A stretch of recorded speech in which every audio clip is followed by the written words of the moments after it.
Dan kalau misalnya Amerika Serikat akan menyerang Iran, bukannya tidak mungkin Rusia akan membantu Iran, ya karena dia butuh musuh memicu terjadinya perang yang lebih besar, perang terbuka, dan sekarang bukan lagi antara negara dengan kelompok tertentu, tetapi negara dengan negara. Taruhannya itu bukan Amerika Serikat melawan negara besar, tapi taruhannya adalah Perang Dunia Ketiga Ya. terjadi dan senjata pemusnah massal nuklir itu akan berseliweran.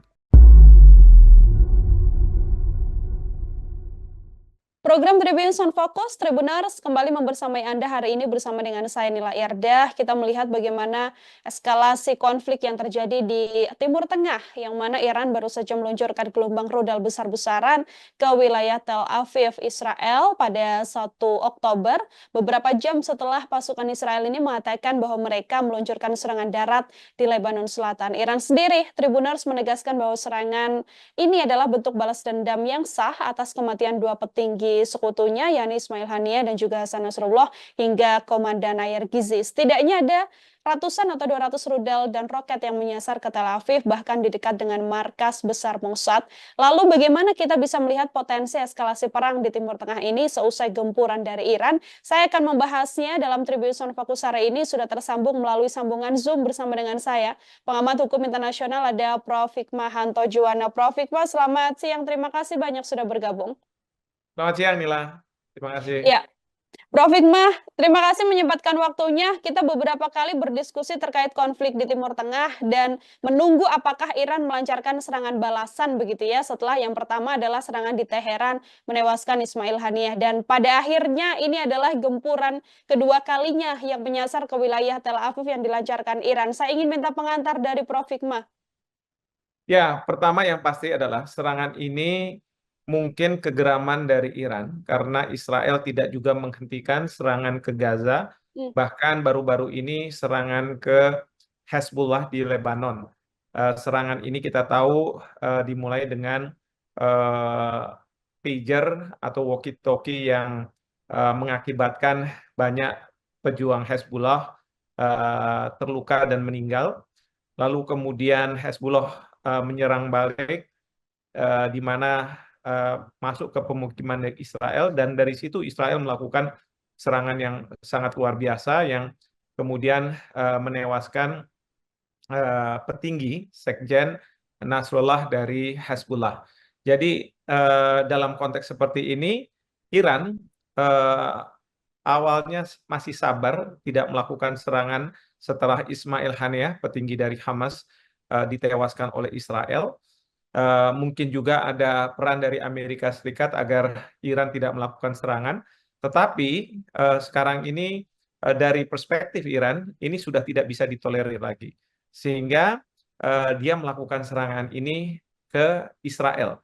Tapi ingat, serangan yang ditujukan juga bukan serangan ke pemukiman ya. Ya. Serangan yang ditujukan itu adalah serangan ke instalasi-instalasi militer di Israel. Sehingga masih dalam koridor eh, hukum perang internasional atau hukum humaniter. Mhm. Nah, juga dipahami bahwa Iran eh, melakukan serangan ini menggunakan pasal 51 Piagam PBB, di mana dia merasa bahwa dia punya hak untuk membela dirinya karena meskipun Hezbollah ataupun Hamas bahkan Houthi bukan bagian dari Iran, Mhm. tetapi bisa saja kelompok-kelompok ini punya perjanjian dengan Iran bahwa mereka saling membantu eh, untuk bila diserang oleh Israel. Seperti itu. Mhm. Oke, artinya kalau secara aturan alasan balas dendam atas kematian dua petinggi sekutu Iran begitu ya, Prof. Hikmah ya. Ini tidak menyalahi aturan ya, Prof ya? Kalau menurut saya tidak menyalahi aturan Hmm. karena seperti Haniyeh, beliau diserang di teritori Iran bahkan Ya. tanpa pengetahuan Iran, dan kemudian terkait dengan petinggi dari Hezbollah, Nasrullah, itu dilakukannya di Lebanon meskipun Mhm. itu bukan bagian dari Iran. Mhm. Oke, Prof. Hikmah, ini kan serangan yang dilancarkan ke Tel Aviv dengan rudal di awal Oktober begitu ya. Apakah kemudian Prof. Hikmah membacanya ini murni sebagai bentuk balas dendam atas kematian pemimpin sekutu-sekutu Iran, atau sedianya ada hal lain atau mungkin ada maksud lain yang ingin disampaikan oleh Iran lewat serangan ke Tel Aviv ini, Prof? Sebenarnya saya melihat lebih pada pesan. Ya. Pesan untuk disampaikan kepada Israel Hmm. agar Israel segera menghentikan serangan ke Hamas, ke Hezbollah maupun ke Houthi, bahkan juga ke Iran. Karena yang diserang ini seperti Perdana Menteri Netanyahu katakan eh, bisa dilumpuhkan. Memang ada beberapa yang sudah masuk, bahkan juga bisa ditangkal oleh pemerintah, oleh Joe Biden. Amerika Serikat juga mengatakan seperti itu. Memang sejak awal mungkin Iran juga tahu bahwa ini tidak akan mematikan, tetapi ini Hmm. memberi pesan yang sangat kuat bahwa sementara negara-negara tidak banyak bisa berbuat karena Israel memiliki dukungan dari Amerika Serikat, dan juga lembaga-lembaga internasional seperti PBB, Mahkamah Internasional tidak juga bisa melakukan apa-apa, maka Iran memberikan pesan Ya. bahwa Anda harus berhenti, ya. Nah, sekarang tinggal bagaimana reaksi dari Israel Hmm. dan tentunya Amerika Serikat. Kalau Israel tidak mau menghentikan serangan ini juga, bahkan sekarang ini yang saya dengar justru memperkuat serangan darat ke Lebanon Ya. untuk mengejar Hezbollah, maka bukannya tidak mungkin Iran akan melakukan serangan yang lebih besar dan lebih kuat. Nah, Hmm. ini yang kita khawatirkan, karena kalau misalnya ini terjadi, saya khawatir Amerika Serikat akan turun juga membantu Israel, dan kalau misalnya Amerika Serikat akan menyerang Iran, bukannya tidak mungkin Rusia akan membantu Iran, ya, karena dia butuh musuh, katakanlah begitu, Hmm. dalam hal ini Amerika Serikat. Nah, seperti ini akan membuka peluang Perang Dunia Ketiga sebagaimana disinyalir oleh Menteri Pertahanan kita, Pak Prabowo. Itu yang Hmm. kita khawatirkan. Ya, Oke, ini kan, setelah serangan dari Iran begitu ya, Prof. Hikmah, kan secara langsung Netanyahu membuat pernyataan begitu yang mengatakan akan melancarkan balas dendam, termasuk Amerika Serikat sendiri juga mengatakan bahwa nantinya Iran akan menerima konsekuensi atas serangan rudal yang disasarkan pada Tel Aviv ini. Kalau kita melihat bagaimana kemudian Netanyahu bersikap ketika ada yang menyerang wilayahnya, ini kan kebiasaan yang dilakukan oleh Israel adalah melancarkan serangan balasan begitu, Prof. Hikmah. Dalam situasi ini, kalau kita melihat gempuran yang terus-menerus dilakukan oleh Iran pada malam hari kemarin, apakah juga sudah barang mungkin bahwa nantinya Israel berpotensi melancarkan serangan balasan, Prof? sangat berpotensi, sangat berpotensi. Israel saya yakin tidak akan diam gitu ya. Hmm.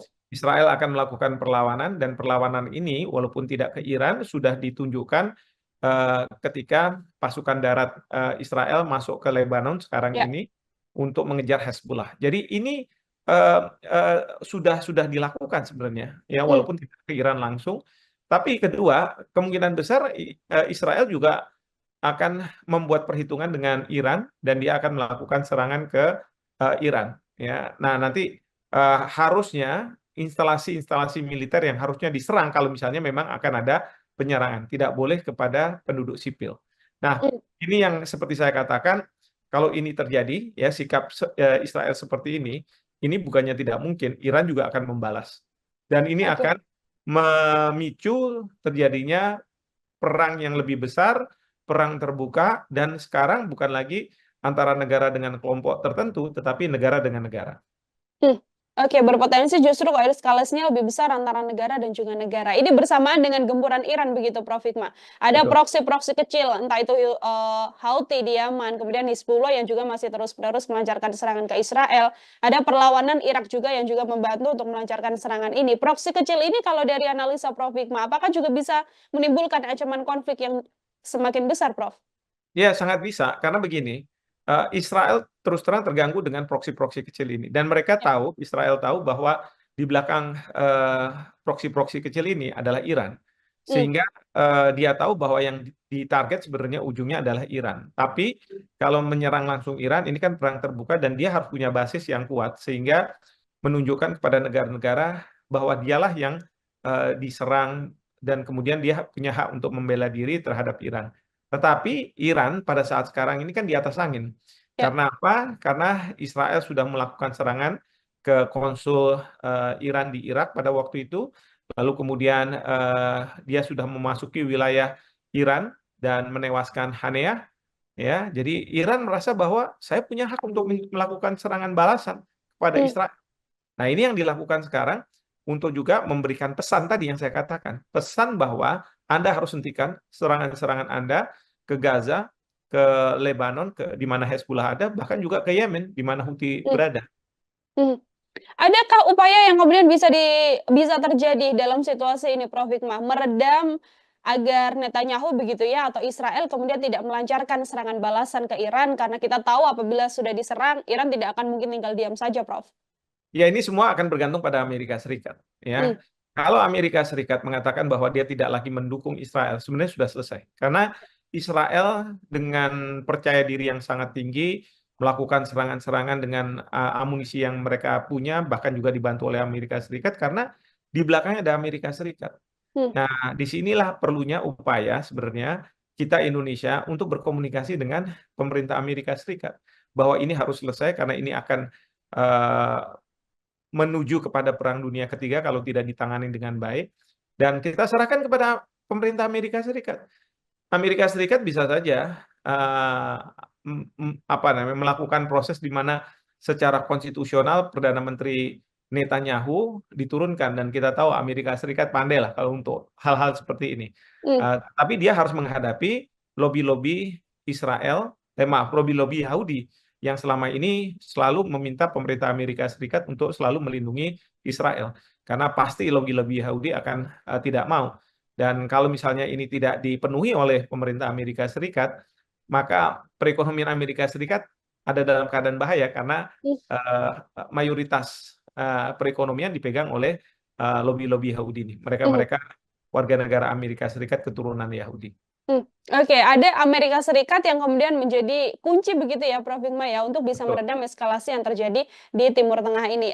Apakah kemudian dengan eee, sejumlah negara yang kemudian mendesak Amerika Serikat begitu ya, untuk kemudian meredam apa yang saat ini terjadi di Timur Tengah, ini power-nya juga cukup besar untuk bisa mempengaruhi negara sebesar adidaya Amerika Serikat begitu, Prof. Hikmah?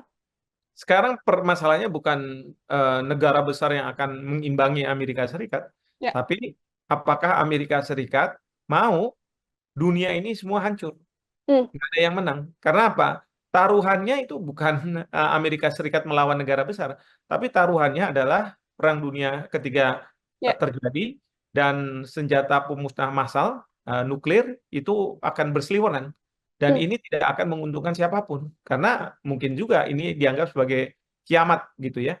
Nah, oleh karena itu Amerika Serikat harusnya berpikir, ya, pengambil kebijakan di sana berpikir bahwa yang kita hadapi bukanlah misalnya kelompok yang mendukung Iran, negara-negara besar yang berada di belakang Iran, tetapi yang kita hadapi, Amerika hadapi adalah apakah kita akan membiarkan dunia luluh lantak karena peperangan yang dimulai di Timur Tengah ini. Dan Hmm. ingat, Perang Dunia Pertama, Kedua itu diawali dengan perang-perang yang kecil yang terus kemudian menjadi besar. Dan itu menjadi perang terbuka antar negara.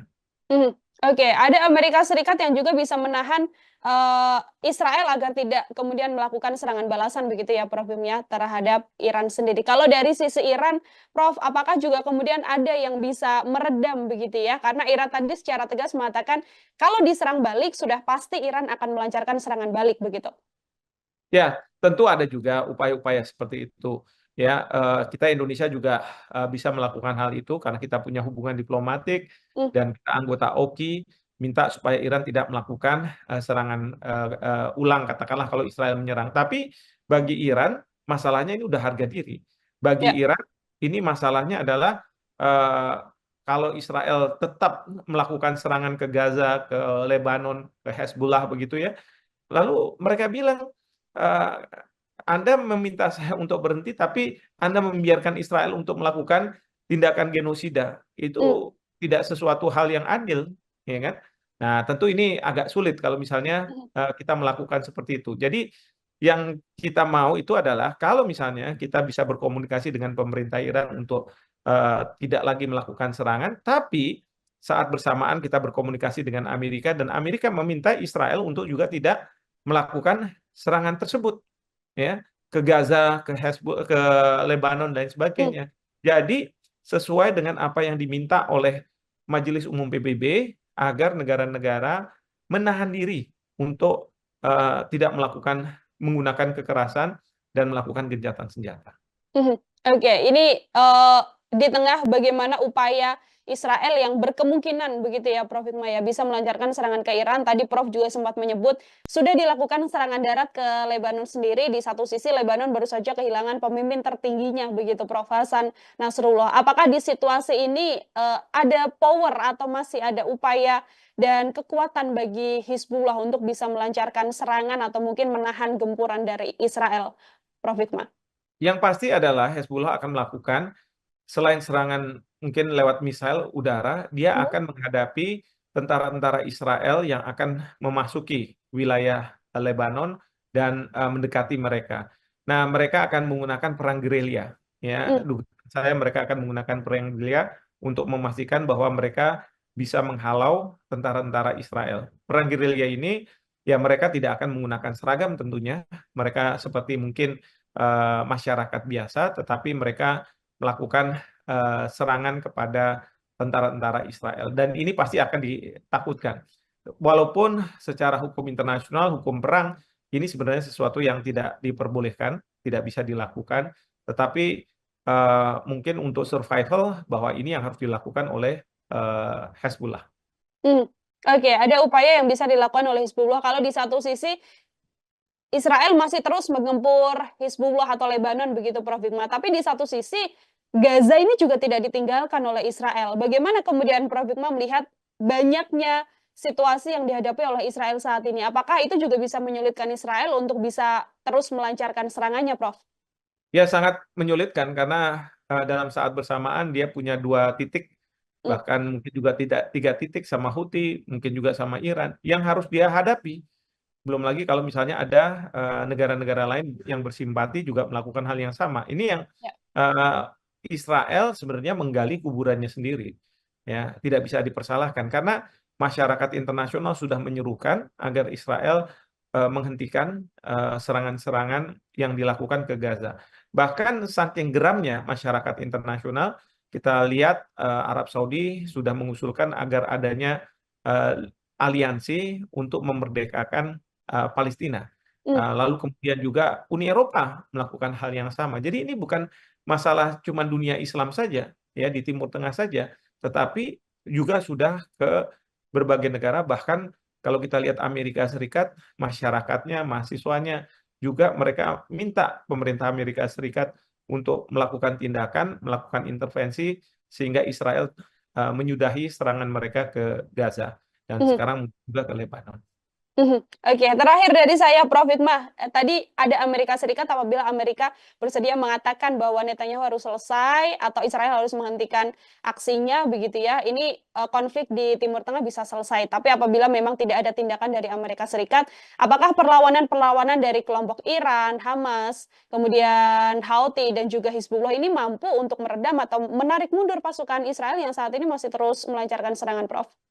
Ya kita belum tahu ya bagaimana kekuatan katakanlah perang gerilya yang dilakukan oleh Hamas, oleh Hezbollah, ya apakah itu akan mampu untuk memukul mundur karena biasanya perang seperti ini asimetris, kita tidak bisa melihat kekuatan Israel dibandingkan dengan misalnya kekuatan-kekuatan yang dimiliki oleh Hezbollah atau Hamas.